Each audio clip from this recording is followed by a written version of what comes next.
Hello students, welcome to our channel. 10th standard के students के mind में एक ही क्वेश्चन बार बार रिपीट होता है कि 10th के अंदर हम बेसिक मैथ्स लें या फिर स्टैंडर्ड मैथ्स लिया जाए। आपके मन में आपके जो फ्रेंड्स वगैरह हैं प्लस आपकी जो फैमिली है, सबके माइंड में एक क्वेश्चन कॉमन रहता है कि 10th के अंदर हम कौन सा मैथ्स चूज करें, बेसिक या फिर स्टैंडर्ड। चलो हम सपोज एक डिसीजन पे जाते हैं कि मैंने बेसिक लिया या स्टैंडर्ड, उसके बाद भी कंफ्यूजन होता है कि बेसिक मैथ्स का पेपर कैसा होगा, स्टैंडर्ड मैथ्स में क्या डिफरेंस है, आफ्टर बेसिक और स्टैंडर्ड मैथ्स हम कौन सी स्ट्रीम में जा सकते हैं। तो ये जितने भी क्वेश्चंस आपके हैं, जितने भी डाउट्स हैं, वो सभी के सभी डाउट्स हम इस एक वीडियो से सॉल्व कर लेंगे। क्लियर? तो देखिए, फर्स्ट सबसे पहले तो बात करते हैं कि टेक्स्ट बुक की। तो बेसिक मैथ्स के स्टूडेंट्स और स्टैंडर्ड मैथ्स के स्टूडेंट्स की दोनों की बुक सेम ही होती है, दोनों का सिलेबस भी सेम होगा। देख सकते हैं कि दोनों की टेक्स्ट बुक सेम ही है। दूसरा चैप्टर्स की बात करें तो बेसिक मैथ्स के अंदर भी आपके चैप्टर नंबर 1 to 14 है और स्टैंडर्ड मैथ्स के भी अंदर आपके चैप्टर नंबर 1 to 14 है। मतलब कि आपका होल ईयर जो सिलेबस कंडक्ट रहेगा वो कैसा रहेगा, सेम रहेगा। यहाँ पर आपको किसी भी तरह का कोई भी डिफरेंस देखने को मिलेगा नहीं। सेकेंड थिंग की बात करें, पेपर पैटर्न की बात करते हैं तो बेसिक और स्टैंडर्ड दोनों की पेपर पैटर्न सेम ही रहती है।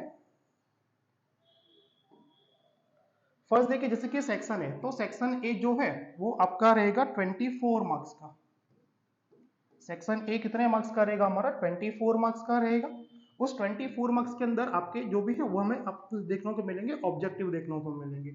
अब उस ऑब्जेक्टिव को कैसे बाइफरगेट किया है, तो बेसिक और स्टैंडर्ड दोनों के लिए सेम है।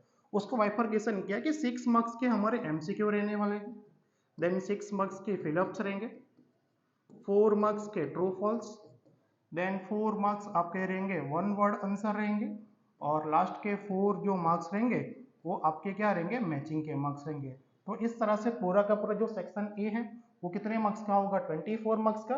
ये बेसिक और स्टैंडर्ड दोनों के लिए सेम रहेगा। अब सेक्शन ए के बाद सेक्शन बी, सेक्शन सी और सेक्शन डी, ये 3 सेक्शन होते हैं जो होते हैं ऑब्जेक्टिव के लिए होते हैं।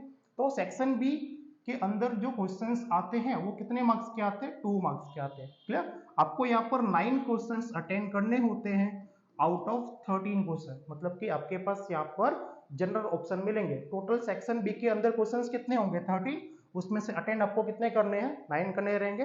सेक्शन सी, तो सेक्शन सी के जो क्वेश्चंस हैं ये रहने वाले 3 मार्क्स, इनका वेटेज कितने मार्क्स का रहेगा, 3 मार्क्स का वेटेज रहेगा। यहाँ पर आपको 6 क्वेश्चंस अटेंड करने हैं आउट ऑफ 9। क्लियर? तो यहाँ पर भी आपके पास जनरल ऑप्शन रहेंगे, आपके पास क्वेश्चंस कितने होंगे अवेलेबल, 9, उसमें से आपको अटेंड सिर्फ कितने करने हैं, 6 क्वेश्चंस ही अटेंड करने हैं। लास्ट सेक्शन भी सबसे इंपॉर्टेंट रहेगा।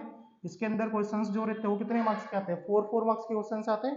यहाँ पर आपको 5 क्वेश्चंस अटेंड करने हैं आउट ऑफ 8 कर रहे हैं। मतलब कि सेक्शन बी, सेक्शन सी और सेक्शन डी जो सब्जेक्टिव वाले सेक्शंस हैं, इनके अंदर क्या रहेंगे, आपके पास जनरल ऑप्शन रहेंगे। ये पूरी की पूरी पेपर पैटर्न बेसिक और स्टैंडर्ड की सेम ही है। तो अभी तक बेसिक और स्टैंडर्ड में कोई भी डिफरेंस हमें देखने को मिला नहीं है। आपकी टेक्स्ट बुक, आपका सिलेबस और आपका जो एग्जाम होने वाली है उसका जो पेपर पैटर्न है वो पूरा का पूरा क्या रहने वाला है, सेम रहने वाला है।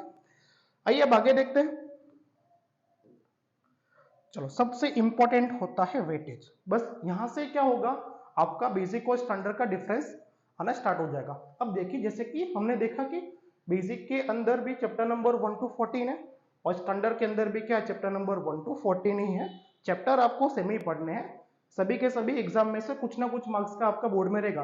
लेकिन यहाँ पर वेटेज देखिए, ये वेटेज जो है ना ये डिफरेंट हो गया। ये जो वेटेज है ये बेसिक मैथ्स का वेटेज है, और यहाँ पर जो ये वेटेज है ये किसका है, स्टैंडर्ड मैथ्स का वेटेज है। और ये वेटेज 25 जो बोर्ड अभी एग्जाम के उसके भी यहाँ पर आपको बताया गया है। 26 का जो लेटेस्ट आएगा वो हम आपको आगे के वीडियोस में बताते रहेंगे। तो क्लियर, पहला डिफरेंस हमें देखने को मिला, बेसिक स्टैंडर्ड में क्या होता है, वेटेज का डिफरेंस होता है। कुछ चैप्टर्स ऐसे होते हैं जो काफी इजी होते हैं, पासिंग स्कोर के होते हैं, उसके लिए बेसिक मैथ्स में इजी रहता है। जैसा कि आप देख सकते हो कि लास्ट के सिर्फ ये 2 चैप्टर, एक 16 का है और एक 14 का है, सिर्फ ये 2 चैप्टर को करने से आप 30 मार्क्स कवर कर सकते हो। 30 मार्क्स मतलब इजीली पास हो जाना। और यहाँ पर देखिए कि उसका जो वेटेज है वो थोड़ा हमें अलग अलग बाइफरगेट किया गया है। ये पूरा का पूरा डिपेंड करता है ब्लू प्रिंट के ऊपर। तो जब लेटेस्ट ब्लू प्रिंट आएगी तब हम इसके बारे में आगे डिस्कस करेंगे। वेटेज के बाद एक टॉपिक और आता है आफ्टर 10th। सबसे ज्यादा कंफ्यूजन बच्चों को यहाँ होता है। तो हम क्या करते हैं, सारी की सारी स्ट्रीम्स को 1 by 1 समझते हैं कि बेसिक मैथ्स के बाद आप कौन सी स्ट्रीम में जा सकते हो और स्टैंडर्ड मैथ्स के बाद आप कौन सी स्ट्रीम में जा सकते हो। तो सबसे पहले हम बात करें आर्ट्स की। क्लियर? तो जो आर्ट्स है ना वो आप बेसिक मैथ से भी ले सकते हो और स्टैंडर्ड मैथ से भी ले सकते हो, इसमें आपको कोई भी प्रॉब्लम आएगी नहीं। आर्ट्स के बाद आता है कॉमर्स, तो कॉमर्स के अंदर भी आप बेसिक मैथ्स और स्टैंडर्ड मैथ्स दोनों से आप कर सकते हो। सपोज मैंने बेसिक मैथ्स लिया, मुझे कॉमर्स स्ट्रीम में जाना, तो मैं इजीली कॉमर्स स्ट्रीम में जा सकता हूँ। या सपोज मैंने 10th के अंदर स्टैंडर्ड मैथ्स सिलेक्ट किया था, बट मुझे आफ्टर 10 कॉमर्स स्ट्रीम में जाना, तो मैं कॉमर्स के अंदर भी इजीली कैचअप कर सकता हूँ। क्लियर? अब एक डिप्लोमा आता है, तो बेसिक मैथ्स और स्टैंडर्ड मैथ्स दोनों के लिए डिप्लोमा का जो कोर्स है वो सेम रहने वाला है। देन एक आफ्टर 10th ITI भी आता है, तो ITI भी क्या होगा आपका बेसिक और स्टैंडर्ड दोनों से कॉमन ही रहेगा। अब साइंस स्ट्रीम की बात करें, तो बेसिक मैथ से भी आप साइंस स्ट्रीम ले सकते हो और स्टैंडर्ड मैथ से भी आप साइंस स्ट्रीम ले सकते हो।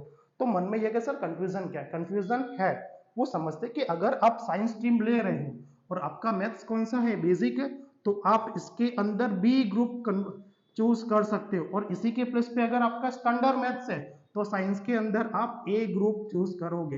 अब बी ग्रुप मतलब क्या हो गया? पूरा का पूरा आपका मेडिकल हो गया, और ए ग्रुप में आपका क्या आ गया? टेक्निकल लाइन आ गई। क्लियर आपकी?